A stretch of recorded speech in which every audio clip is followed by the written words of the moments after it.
Hola amigos, hola amigas, gracias por estar una vez más en sintonía de nuestro programa La Mesa Redonda. Les saluda Sergio Marín Cornavaca. Hoy es viernes 24 de marzo del año 2023.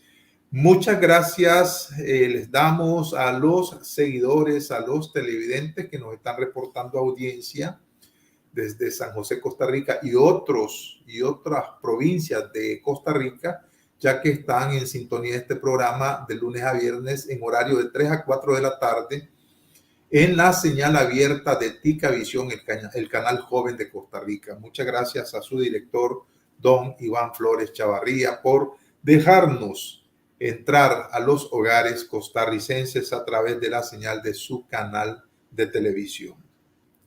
Como todos los viernes, hoy vamos a conversar con el doctor Francisco Larios, quien es economista, docente universitario, director de la revista Abril y también integrante del movimiento político de los nicaragüenses libres.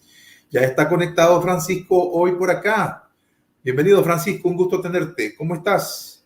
Muy bien, gracias. Gracias a todos. Gracias por recibirnos y conversemos. Bueno, la semana pasada nosotros dijimos que íbamos a hacer una especie de una serie alrededor de todos los tópicos que tienen que ver con la construcción de la democracia en el periodo post-Ortega. Quedaron señaladas algunas trampas inminentes en ese camino, pero hay otras trampas, ¿verdad? En ese camino para construir una auténtica democracia. ¿Cuáles son esas otras trampas? Es lo que vamos a dilucidar hoy. Pero antes quisiera saber, Francisco, la semana pasada nos comentaste que ya está por terminar la producción de tu libro, un libro de ensayos que recoge poco a poco los 5 años desde el levantamiento autoconvocado de abril para esta fecha. ¿Cómo va eso? Bueno, tengo aquí en mis manos una muestra, una impresión de prueba del libro. Tiene 4 o 5 errores más que les vamos a corregir y me van a tener que aguantar porque y me vas a tener que permitir que yo les haga publicidad a esto en las semanas que vienen y pedirle que los compren, porque no solamente porque yo creo que por el contenido, pero porque además que todas las regalías de esto van a ser donadas para la lucha por la democracia en Nicaragua. O sea, esto no es negocio. Y en cuanto al contenido, es virtualmente los 5 años. Hay un ensayo ahí que es del 2016, hablando de las no elecciones del 2016, pero el primer ensayo de este libro se llama ¿A quién sirve el diálogo? Y es del 25 de abril del 2018. No había siquiera comenzado. Y el último comentario es sobre el 9 de febrero, el aterrizaje de los desterrados en Washington. A todo lo largo del libro hay una combinación de crónica y comentario, crónica y ensayo sobre el punto de vista del ciudadano X, ¿no? El personaje que escribe esto es el ciudadano X, que va narrando y comentando desde el punto de vista del ciudadano, que es diferente del punto de vista de las élites tradicionales, los políticos de profesión, lo que va ocurriendo. Yo creo que eso hace que este libro, que es un esfuerzo enorme de 5 años, es que este libro sea referencia y además una referencia alternativa, porque como todos sabemos, las élites escriben su propia versión de la historia. Quienes están tradicionalmente en el poder escriben su versión de la historia, y el resultado para nosotros de eso ha sido desastroso, porque no hemos tenido historia escrita por ciudadanos o por académicos que tengan al margen del poder, sino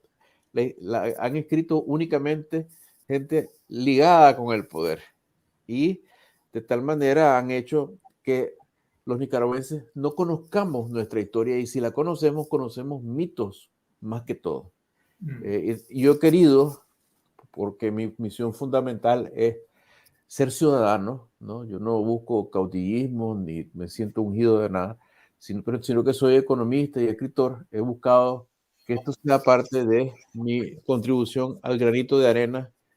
Okay. Déjame preguntarte, ¿cuándo va a estar ya listo para la venta al público? Esto, con toda seguridad, que ya para fines de la semana que viene ya puedo anunciar aquí. Finales de marzo, entonces. Sí, ya a finales de la semana que viene ya puedo anunciar aquí, ya está listo y estará listo. Va a estar en Amazon. Va a estar en Amazon, ¿verdad? Y pues yo no sé si hay Amazon, o sea, hay Amazon en diferentes países. Sí. No sé si hay Amazon, por ejemplo, en Costa Rica, ¿verdad? Pero de todas formas, lo haremos llegar pues a Costa Rica también, ¿no? Eso, en Costa Rica. El problema es que circula en Nicaragua, ¿verdad? Donde todo está prohibido. Ya encontraremos la forma, ¿no? Ya encontraremos la forma.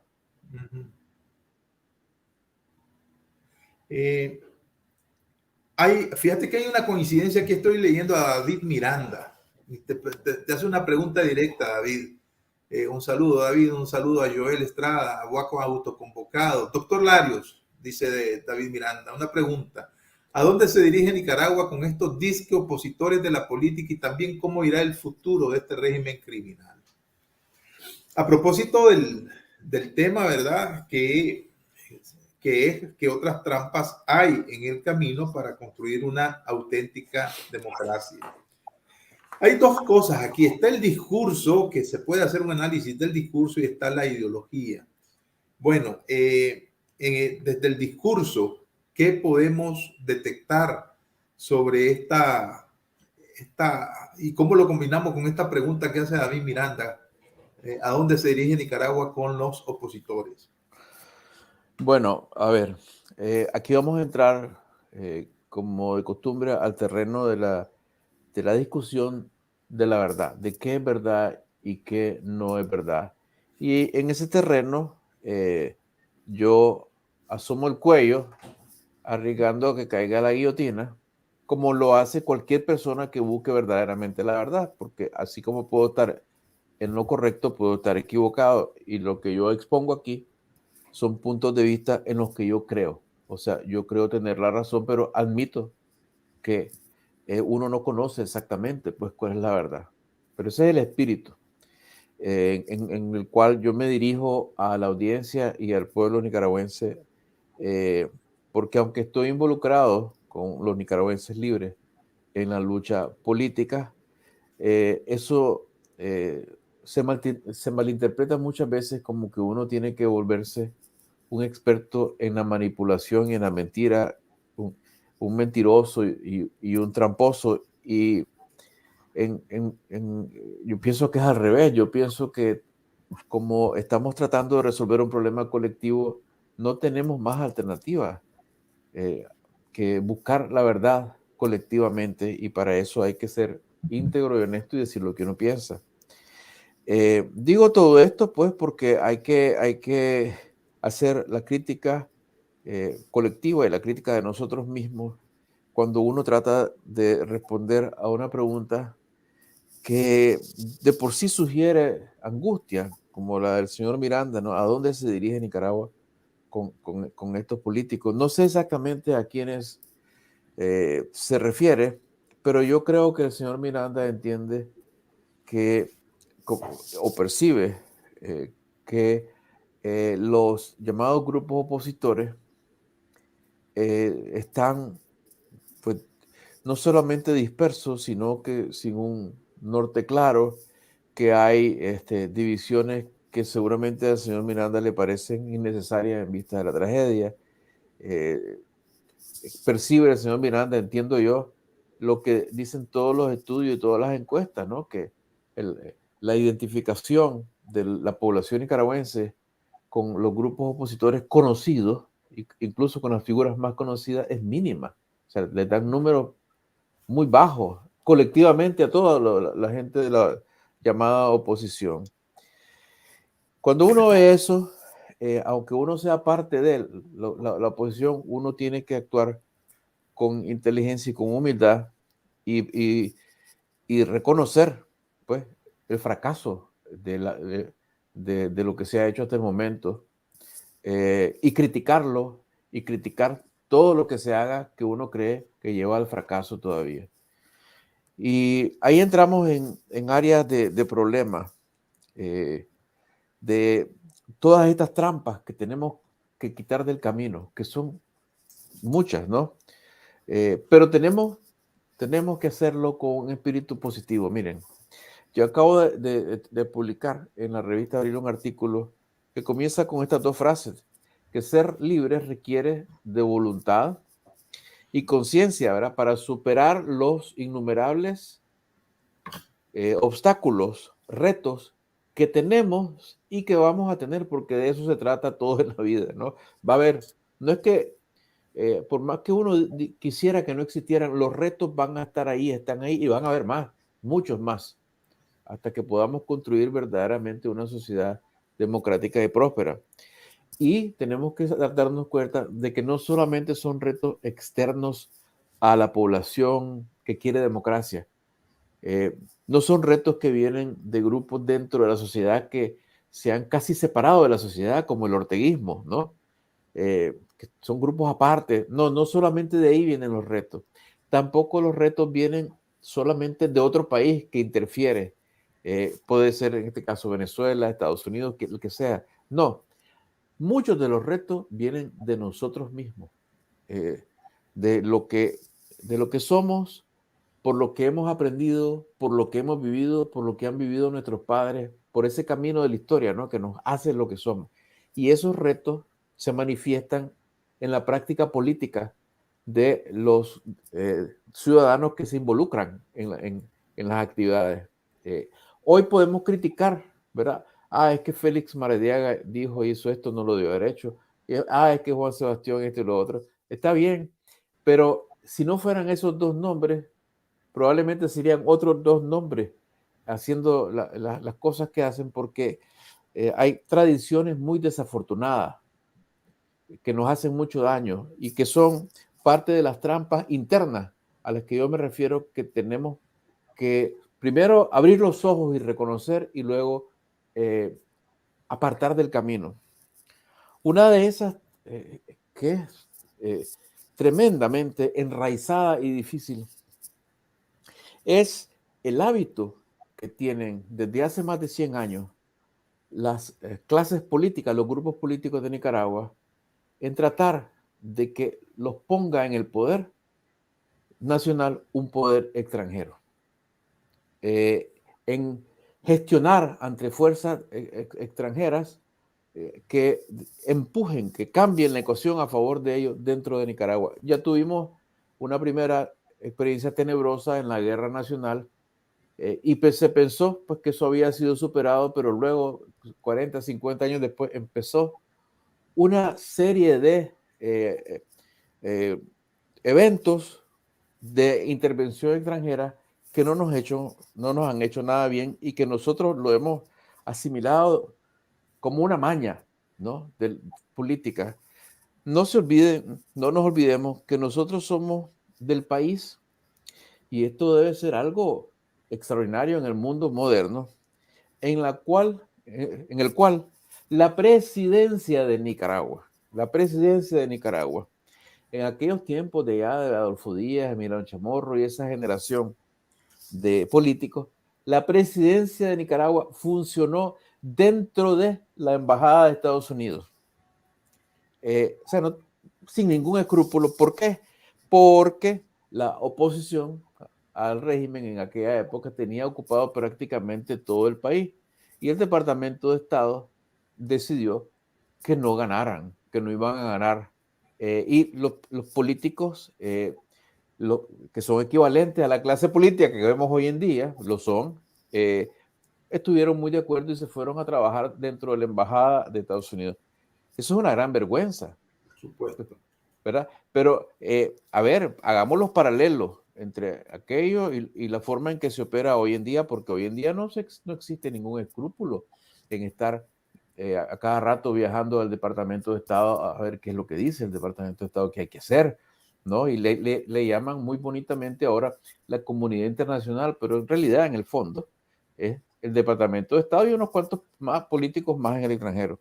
Nosotros somos también del país donde los Estados Unidos obligan a un presidente autoritario, pero que busca independencia, como es el caso de Zelaya, lo obligan a renunciar y renuncia, ¿verdad? Luego somos del mismo país donde la misma potencia pacta con el presidente autoritario Somoza García, que ya había masacrado campesinos y había asesinado al nicaragüense, al compatriota, al general que se oponía a la ocupación extranjera, como era su legítimo derecho, pactan con ese presidente, ¿verdad? Y ese presidente y su grupo aceptan alegremente el favor, ¿verdad? Estamos en el mismo país, ya para dar salto por encima de muchos otros pactos, ¿verdad? Venimos del país, somos del país, donde la potencia, la misma potencia, pacta con un supuesto enemigo de izquierda. Y de esto hay que hablar, ¿verdad? Después de este cuento de la izquierda, Daniel Ortega, ¿verdad? Es supuestamente su enemigo de izquierda y pactan con él. Y lo apoyan durante años y le dan cientos de millones de dólares, le entrenan a sus oficiales, ¿no?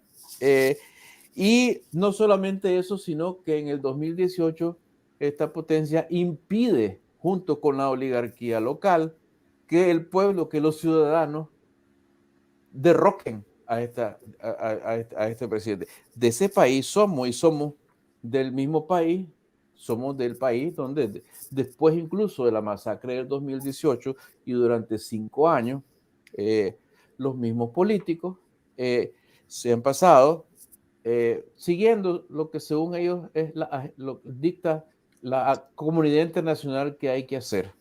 Y aceptan incluso, ¿verdad? Que dicen, es que tenemos que quemar las etapas que nos pide la comunidad internacional. O sea, quemar las etapas de qué estrategia, de la estrategia de quién.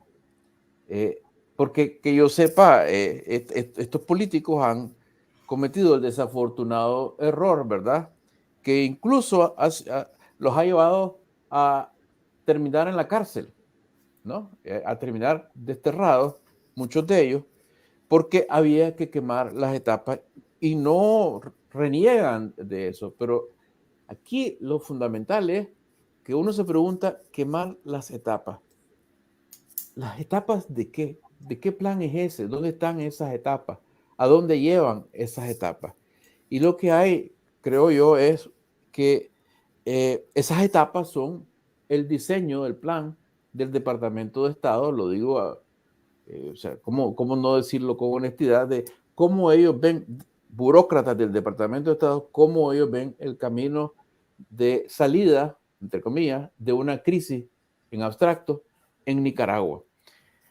Ese tipo de estrategia para nosotros en Nicaragua, lo que nos ha dado no es democracia, nunca, jamás nos ha dado el paso de un autoritarismo a otro autoritarismo. Jamás ha habido un resultado positivo de estas intervenciones extranjeras, aunque se digan bien intencionadas, aunque uno no sea enemigo del país que las promueve. Pero el problema es que estas estrategias no son diseñadas para que se dé la democracia, sino para que se dé la estabilidad. Y los políticos nicaragüenses, lo digo con mucho dolor, pero es la realidad, los políticos nicaragüenses no están pensando esto va a llevar a Nicaragua a la democracia, están pensando esto me va a llevar a mí al poder, me van a dar a mí el poder, yo voy a quedar arriba. Y por eso es que ves que dócilmente siguen las etapas que les marcan las potencias extranjeras. De esa manera, respondo al señor Miranda, si nosotros seguimos ese camino que ni siquiera es que lo marcan estos políticos, porque no es un camino originalmente diseñado por ellos, sino que es un camino concebido fuera. De esa manera no llegamos a la democracia. No hay democracia, ni la habrá cuando los supuestos planes de lucha, que realmente no son planes de lucha, se trazan en una sala de conferencias en Washington para quemar etapas que la población no sabe, sin que la población tenga acceso a la información. Y la prueba está de todo esto, y esto también lo digo con realmente dolor, porque nosotros necesitamos llegar a la Pero, libertad. Lo oíme, digo Francisco, esto, permíteme esto último, y esto también tiene como consecuencia y como evidencia que los políticos desterrados arbitrariamente en un crimen de lesa humanidad en el cual participa el Departamento de Estado, ¿verdad? Salen a la libertad, es verdad, pero ese es un común efecto secundario, pero es un hecho criminal esto de desterrar a las personas. Salen y desaparece del espacio político el discurso desaparece, no hay conducción política, no se dirigen al pueblo de Nicaragua, no hay entre la oposición que tiene acceso a los medios internacionales porque tiene la bendición de los poderes fácticos internacionales y locales, no hay de ellos un discurso hacia el pueblo de Nicaragua ni un intento de conducción, sino que van directamente al Departamento de Estado. Van al Departamento de Estado y no se dirigen al pueblo de Nicaragua. Eh, hay que cambiar eso, hay que hacerlo diferente. Hay que enlazar con el pueblo de Nicaragua. El pueblo de Nicaragua tiene que ser el protagonista. No hay salida y no hay salida democrática si el pueblo de Nicaragua no lo es. No es protagonista. bueno, te iba a preguntar que si no consideras válido, pues, ¿verdad?, que los grupos opositores tengan como objetivo la toma del poder. Yo quisiera, más bien, todo lo contrario, fíjate. Es que a mí me parece que hay una cosa hay algo que es aspirar al poder y esperar que te lo den. Y otra cosa es la lucha beligerante por el poder. Por supuesto, si es que lo que yo más bien quisiera ver es liderazgo beligerante en la lucha por tomar el poder, arrancárselo de las manos a la dictadura, pero eso no lo puedes hacer con la ciudadanía, buscando cómo conducir al movimiento popular democrático de los ciudadanos. Esa es lucha por el poder. Otra cosa es quedarse en gestiones diplomáticas eh, año tras año, tras año, tras año, esperando a que desde afuera te resuelvan la situación y vos aterrizar suave en el poder. Yo no estoy en contra de la ambición legítima. Yo más bien quiero ver la ambición manifestada con energía, en un espíritu democrático, a sabiendas de que hay que conquistar el poder, hay que arrancárselo de las manos a la dictadura orteguista para construir otro tipo de poder. Pero no es lucha por el poder pasarse 5 años visitando embajadas, yendo al Departamento de Estado, sin realmente buscar cómo dirigirse al protagonista, hablar con el socio número uno de esto, que es el pueblo de Nicaragua, y decirle, hagamos esto es lo que tenemos que hacer. Pero Darle el fíjate, protagonismo. siento pues una especie de contradicción, porque oíme, muchos de estos personajes que se ubican en grupos opositores no han hecho más que interpretar el sentimiento de una amplia mayoría del pueblo de Nicaragua cuando quiere sanciones. ¿Y por qué sanciones? Porque es el mecanismo pacífico, ¿verdad?, que se tiene para presionar a Daniel Ortega.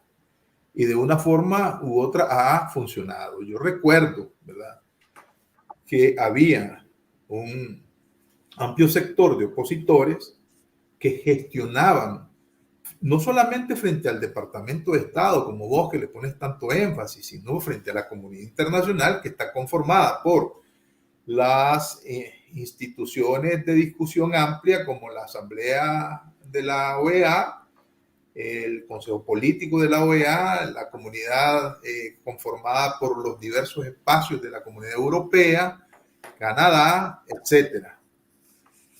Y entonces, a mí me parece que ellos interpretaban el sentir de la gente, decían, bueno, si esta lucha es cívica y se entiende que nadie nos está dotando de armamento para hacer ninguna guerra, lo que demandamos es que Estados Unidos aplique los mecanismos necesarios, ¿verdad? ¿Por qué? Porque es su principal socio comercial, es el principal destinatario eh, de sus productos, ¿verdad? De los productos manufacturados en Nicaragua. ¿Por qué? Porque está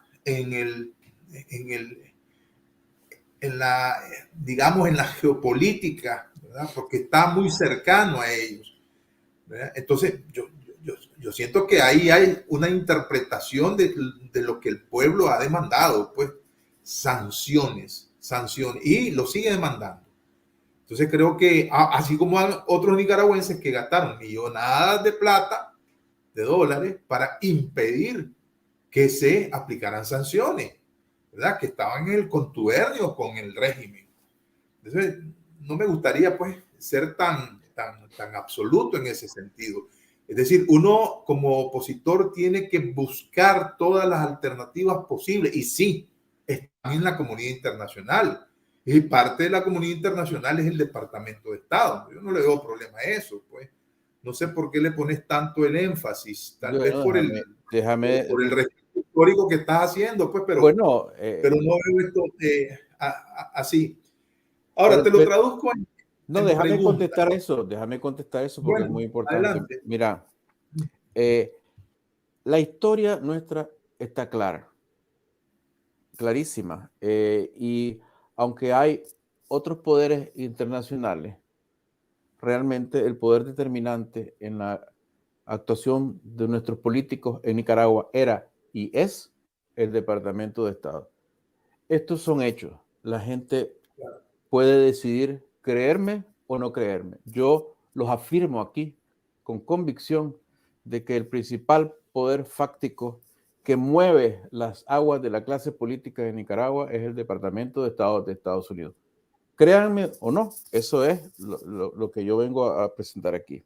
Ahora, fíjate bien que si la oposición que actúa de esta manera realmente interpretara con éxito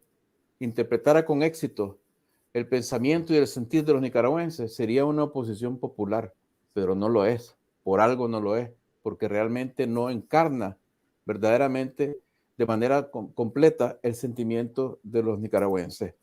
Y no es, por supuesto, que los nicaragüenses en general estén opuestos a sanciones. Todo lo contrario. Si lo que ha ocurrido realmente aquí es que ha habido, para todo efecto práctico, un remedio de sanciones, palmaditas en la mano a individuos que no se les hace sufrir el efecto de las sanciones, porque nosotros sabemos perfectamente bien en Nicaragua cómo es el uso de testaferro. Y si se castiga a fulanito de tal, pues no se sabe aquí.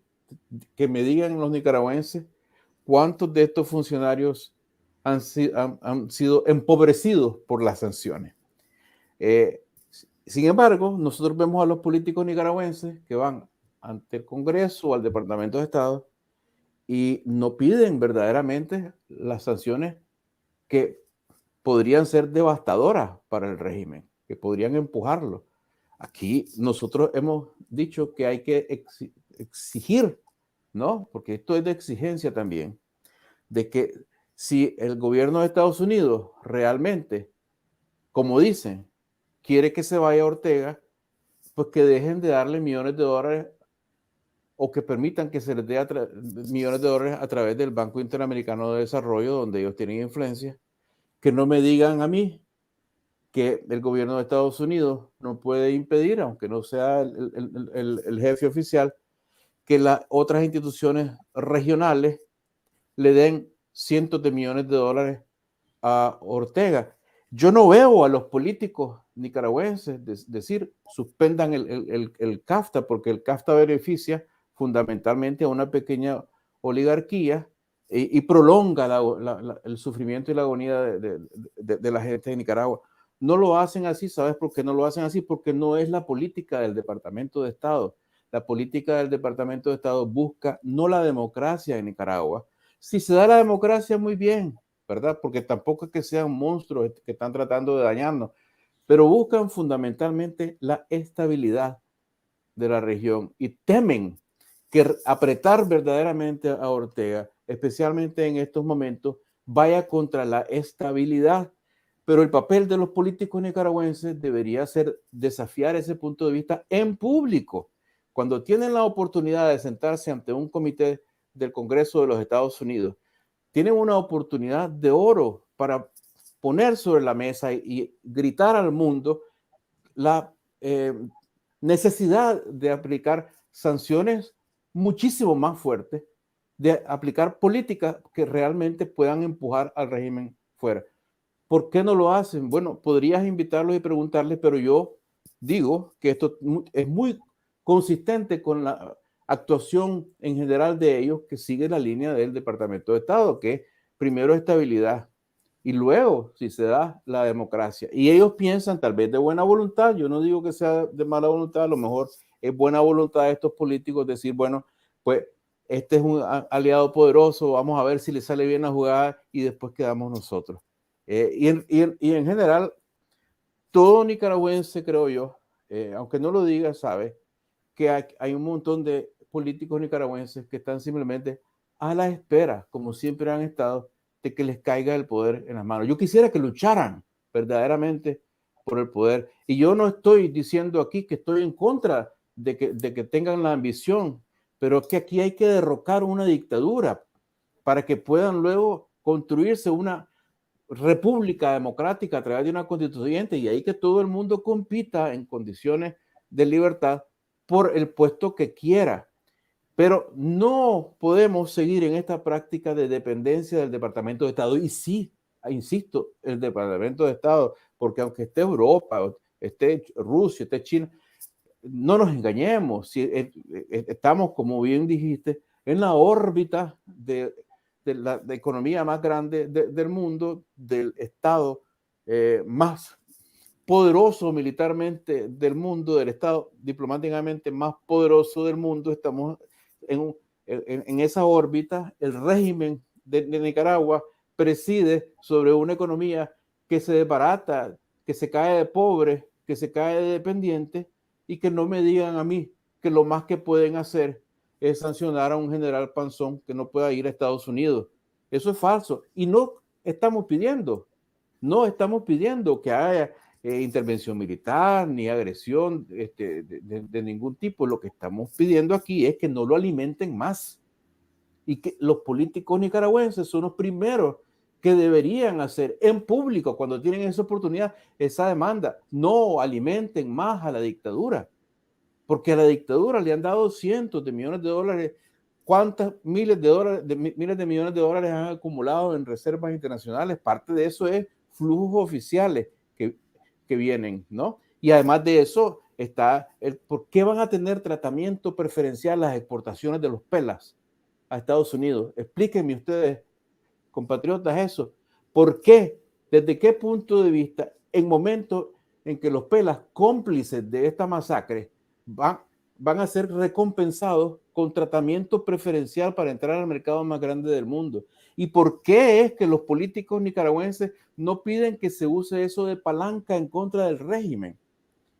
Porque también, y esto se ha dicho desde un comienzo, aquí no solo hay miembros oficiales del gobierno o del régimen nicaragüense a quienes se debe sancionar, aquí hay gente que ha sido cómplice de esto que no es oficialmente parte del régimen.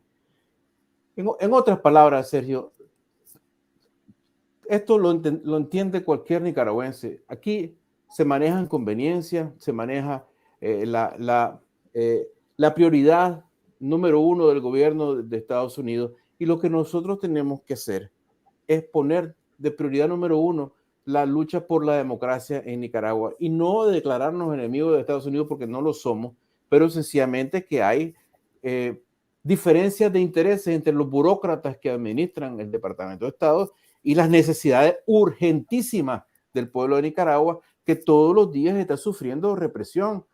No se acaban de llevar preso un sacerdote, todos los días ocurre eso. Y todavía estamos nosotros en una posición tímida, y los políticos nuestros están en posición tímida. ¿Por qué? Preguntáselo. Yo aquí estoy diciendo de que lo que hay aquí es una continuidad histórica. Esto no es nada nuevo. Esto que estamos viendo, esta actitud de los políticos nicaragüenses, no es nada nuevo. Yo hice apenas una lista parcial que muestra en las diferentes etapas de nuestra historia esa dependencia servil al Departamento de Estado, que nos causa un daño tremendo, un daño enorme. No va a salir la democracia de ahí. Yo estoy seguro que podemos lograr la democracia. Y este es uno de los retos que tenemos que vencer. Este es uno de los retos a los que nos tenemos que sobreponer. Tenemos que abandonar esa dependencia del Departamento de Estado. No porque vayamos en contra del Departamento de Estado de Estados Unidos. No, es sencillamente porque nosotros somos los nicaragüenses. Nicaragua es de nosotros y solamente nosotros lo vamos a hablar poner sobre esto, lo que los nicaragüenses están haciendo. Permitime ir a unos mensajes. Hay una campaña, ¿verdad?, educativa sobre términos de economía. Adelante, por favor. No se compra nada con 500 córdobas. Con el salario que tengo, apuradamente nos da para comer y cada vez menos. Sí, es que la carestía de la vida es cada vez mayor en Nicaragua. Hasta el gallo pinto está por las nubes. Pero mira, yo oigo hablar de la carestía en la vida. Vos sabes cómo es eso. Carestía de la vida. Ajá, ¿qué es eso de la carestía de la vida? Eso es lo que te está pasando a vos y lo que nos está pasando a todos en Nicaragua. Por ejemplo, yo veo que en esa canasta vos llevas frijoles, llevas aceite, llevas queso y todo ha subido de precio. Cuando los artículos de primera necesidad suben de precio y el salario no alcanza para comprar lo que comprábamos antes, a eso es a lo que se le dice carestía de la vida, que es cuando los precios suben pero los salarios no suben. Ya entiendo. Pero yo también oigo hablar de la canasta básica. Es parecido. La canasta básica son los artículos y los servicios que según una lista del gobierno son indispensables para la supervivencia de una familia. Ahí va incluida la comida, la luz, el agua, el transporte. ¿Vos tenés idea de cuánto ha subido el precio de la canasta básica? No, no tengo idea. Pues según el gobierno, en el mes de enero se necesitaban 19.000 córdobas para que una familia pudiera adquirir los productos de la canasta. Eso es lo que dice el gobierno, ¿verdad? 19.000 córdobas. ¿Y quién gana 19.000 córdobas en este país? Imagínate que yo en la zona franca, con todo y el ajuste que hicieron, apenas llegué a 8.100 córdobas, ni para comprar la mitad de esa canasta básica. ¿Y vos sabés en cuánto aumentó el costo de la canasta básica el año pasado? Aumentó más de 2.700 córdobas. Así que si no te ajustaron el sueldo en 2.700 córdobas, tu familia se hizo más pobre a causa de la carestía de la vida. Ay, pero bueno. Ahí viene el bus. Nos vemos mañana para que me sigas explicando. Mira, porque es bueno que todos sepamos por qué cada día que pasa compramos cada vez menos comida con lo que ganamos. Dale pues, que te vaya bien.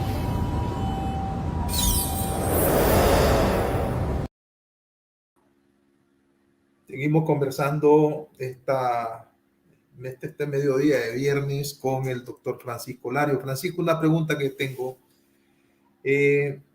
Con este asunto de la salida de los presos políticos, de una parte, porque otra parte que quedó ahí, y ahora la dictadura empieza aumentando otra vez, sí, a capturar gente, ¿verdad? El mismo modus operandi, tener siempre rehenes ahí, ¿verdad? Para intercambiar. Fue capturada, secuestrada la doctora Arely, se llama la médica, ¿verdad? Que fue capturada. Ya tengo aquí el dato. Arely Pérez, ¿verdad? De la Alianza Cívica. La coalición Nicaragua Lucha ha pedido presión diplomática para que Ortega libere a Monseñor Álvarez y demás presos políticos. Bueno, la pregunta aquí es esta. Ya se cumplió un poco más de un mes de la salida de los presos políticos, de la mayoría de los presos, de los 222. Eso abrió una expectativa natural en la gente, diciendo, bueno, esta gente va a retomar su actividad política y va a enchufarse con los grupos de oposición que están en el exilio, fundamentalmente en Costa Rica, por cercanía con Nicaragua. Vos hiciste un llamado a la unidad en ese contexto y también otros grupos dijeron que ya era el momento. Lo que se conoce como Monteverde, ¿verdad?, también ha venido avanzando, muy lentamente, pero avanzando, generando una especie de confianza de que algo se está estructurando. Y esa estructuración no es más que una coalición de fuerzas políticas. ¿Qué sabes vos al respecto? ¿Qué hablas con ellos? ¿Cómo está inserto tu organización, los nicaragüenses libres, en ese conglomerado? Sí. Porque aquí todo el mundo está claro de que hace falta un diálogo entre los opositores y hace falta, ¿verdad?, conjuntar esfuerzos, fuerza. Te escucho. Bien, antes de pasar, ¿verdad?, de regreso al tema este de las trampas, me parece bien oportuno esto que me preguntas, porque nosotros como grupo, como Nicaragüenses Libres, hemos elaborado una propuesta que estamos haciendo circular, fíjate, de manera gradual pero amplia. O sea, aquí no vamos a dejar de fuera a nadie que esté en el espectro político, porque entre otras cosas, nosotros aquí estamos en contra de las divisiones insensatas que algunas personas introducen entre los grupos por razones falsamente ideológicas, como los que dicen este es de izquierda, este es de derecha, este fue liberal, este fue sandinista. Nosotros no queremos nada de eso. Y la propuesta de nosotros tiene dos puntos, y dos puntos nada más alrededor de los cuales yo creo que quien sea demócrata, quien quiera la República Democrática para Nicaragua, no puede oponer. Y esos dos puntos son, el primero, que es más que evidente, que es que a la dictadura Ortega Murillo y sus aliados hay que desplazarla por la fuerza.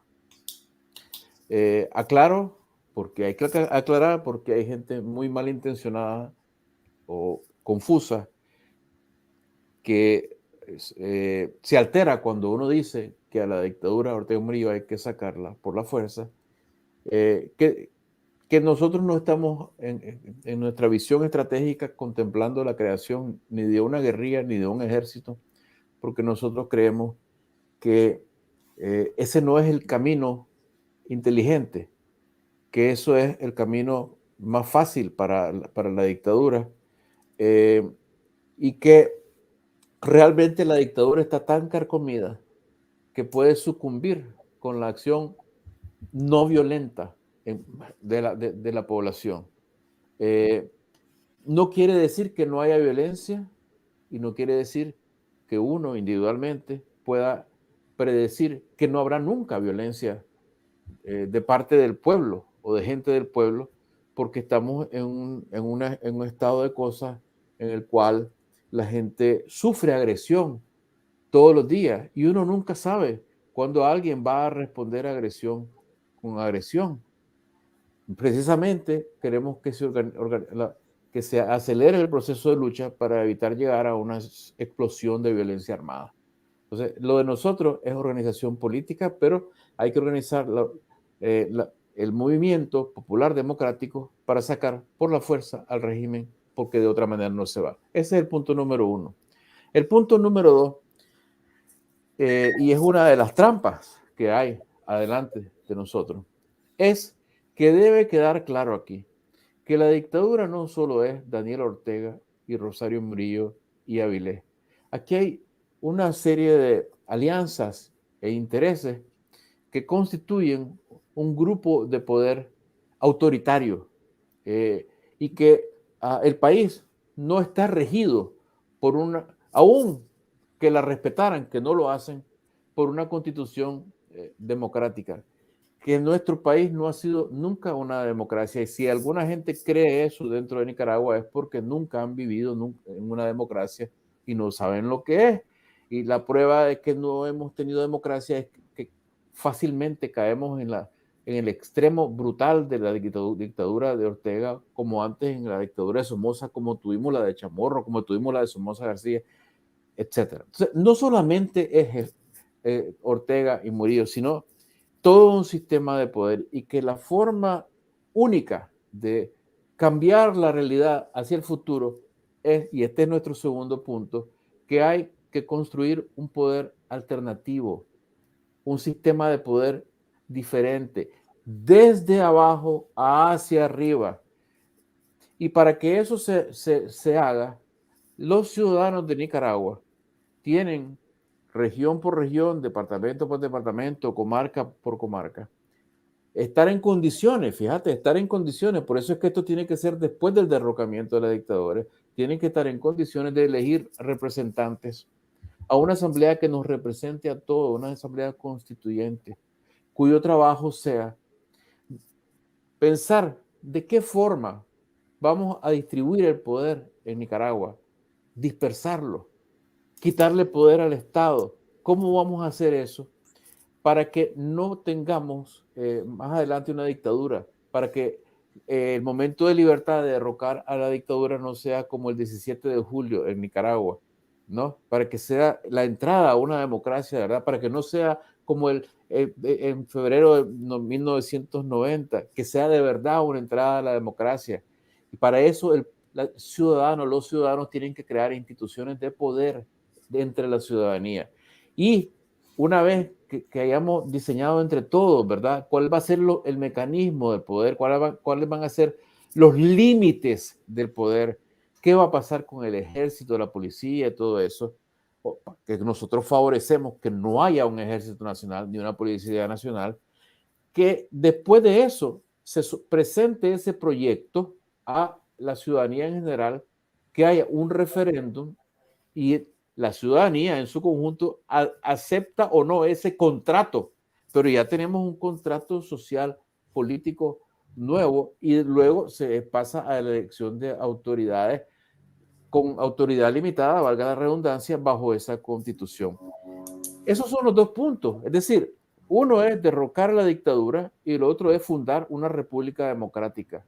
Yo dudo mucho que alguien de pensamiento democrático y buena voluntad puede estar en contra de estos dos ejes, y alrededor de eso nosotros llamamos a todos los nicaragüenses que quieren ver una república democrática en el futuro a que nos juntemos, a que trabajemos juntos coordinadamente. No quiere decir que vamos a tener la misma ideología política o el mismo pensamiento religioso o las mismas ideas en general, pero que queremos construir precisamente un país. Pero ¿qué eco tiene ese llamado que vos has hecho?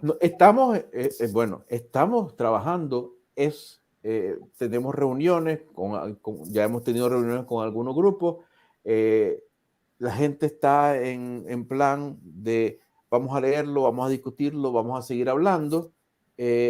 Yo espero que con toda sinceridad haya en las próximas semanas algo que mostrar sobre ese esfuerzo, pero no solamente depende de nosotros, evidentemente. Nosotros no queremos ni ser número uno, ni ser hegemónicos, no podemos serlo, no tenemos esa intención.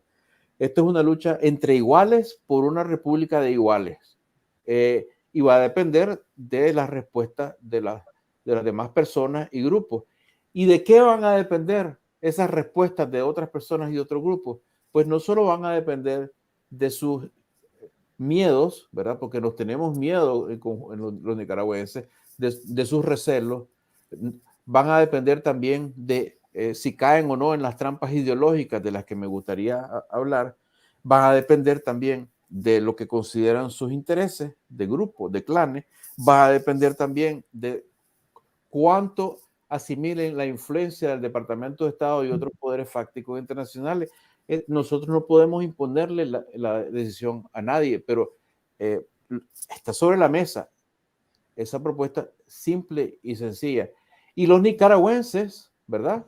Si fracasamos los nicaragüenses en coordinarnos alrededor de derrocamiento y fundación de República Democrática, pues entonces el fracaso es nuestro. No es inevitable que perdamos y no es inevitable que ganemos. Tenemos que ganar. ¿Cuánto está permeando este mensaje del derrocamiento en los términos en que lo ha venido planteando Nicaragüenses Libres? Ve, a mí, yo tengo, tengo la impresión de que entre el público en general es de muy fácil aceptación. Cualquier nicaragüense de la calle te dice lo que yo te estoy diciendo, te lo pone en términos simples. A esto solo por no se van por la buena. También creo que empieza a permear en el discurso de otros grupos, ¿no? Esa parte yo creo que además quien no la acepte a estas alturas es como que ha decidido cerrar los ojos, cerrar los oídos y olvidarse del 9 de febrero, donde aterrizan desterrados todos aquellos que después de haber estado arbitrariamente presos intentaron negociar y dialogar con el régimen. Si es que no hay un símbolo más potente de la imposibilidad de esas estrategias que el aterrizaje del 9 de febrero. El único aterrizaje suave posible fue el del 9 de febrero en Washington, con 222 personas desterradas. Muchos de ellos políticos que habían aceptado el trato de ir a elecciones, que nosotros denunciábamos incluso porque legitimaban a Ortega. Pero bueno, ya pasó. Ahora, yo no te puedo garantizar quién aprende, quién no aprende de la vida, pero la lección evidente para esos políticos es no se puede negociar, no se puede hacer diálogo y elecciones, y este es un régimen ilegítimo y criminal. Por tanto, ¿qué es lo que queda? Pues queda buscar cómo derrocarlo. Si es que la lógica es muy simple. Si no se van a ir por las buenas y queremos que se vayan porque están todos los días asesinando el país, pues entonces pongamos nuestras fuerzas, nuestras cabezas, nuestras energías a trabajar en buscar la forma de hacerlo irse, que será por la fuerza inevitablemente. De lo contrario tendremos, si no esta misma dictadura con estas personas, una continuación dictatorial. Bueno, creo yo que podemos dejarlo ahí. Vamos a ir despacio, ¿verdad? Poco a poco, hilvanando pues esta estrategia que ustedes vienen esbozando. Te agradezco mucho. No sé si tenés algo que decir, tal vez el anuncio del libro, ¿verdad? Porque bueno, sí, yo voy a seguir abusando. Voy a seguir abusando de esto y les quiero recordar que este libro pronto, la semana pasada, la semana que viene voy a anunciar. ¿Cuánto va a costar ese libro, Francisco? Este libro en Estados Unidos va a costar $25, porque es un libro caro. Es un libro caro, es un libro que, sin embargo, creo yo que va a servir de referencia histórica. Estoy hablando, pues sí, dirán por la vanidad del autor, pero yo he leído mucho la historia de Nicaragua, he leído los libros que hay, y ocurre que los pocos libros que hay no son libros escritos por gente leal a un partido o son de escaso detalle. En cambio, esto tiene la crónica, o sea, quien lea esto hoy realmente va a poder juntar todas las piezas del rompecabezas porque está reciente y va por fecha. Aquí se ha puesto por fecha el comentario de los diferentes eventos. Aparte de eso, hay una nota histórica, una introducción y hay conclusiones. El viernes que viene daré más información y ojalá el viernes que viene podemos seguir abordando esto de las trampas, porque hay una trampa, además, que no podemos cubrirlas todas, pero que hay que empezar a hablar, porque yo veo como que se están encandilando muchas personas con este asunto de izquierda versus derecha. Y lo único que está causando esto de izquierda versus derecha son pleitos y divisiones innecesarias y además contrarias a lo que queremos, que es una democracia. Pero es un tema que hay que cubrir con un buen tiempo y pues lo dejamos para la próxima. Ok, muchas gracias, Francisco. Espero que tengas un buen fin de semana. Igualmente, saludos a todos. Lo mismo deseo a cada uno de los y las seguidoras en este programa. Buen fin Solo de te pregunto si tenemos a Mensajero de la Paz en la audiencia. Bueno, muchas gracias. Nos vemos el lunes en otro programa de la Mesa Redonda. Tengan ustedes muy buenas tardes.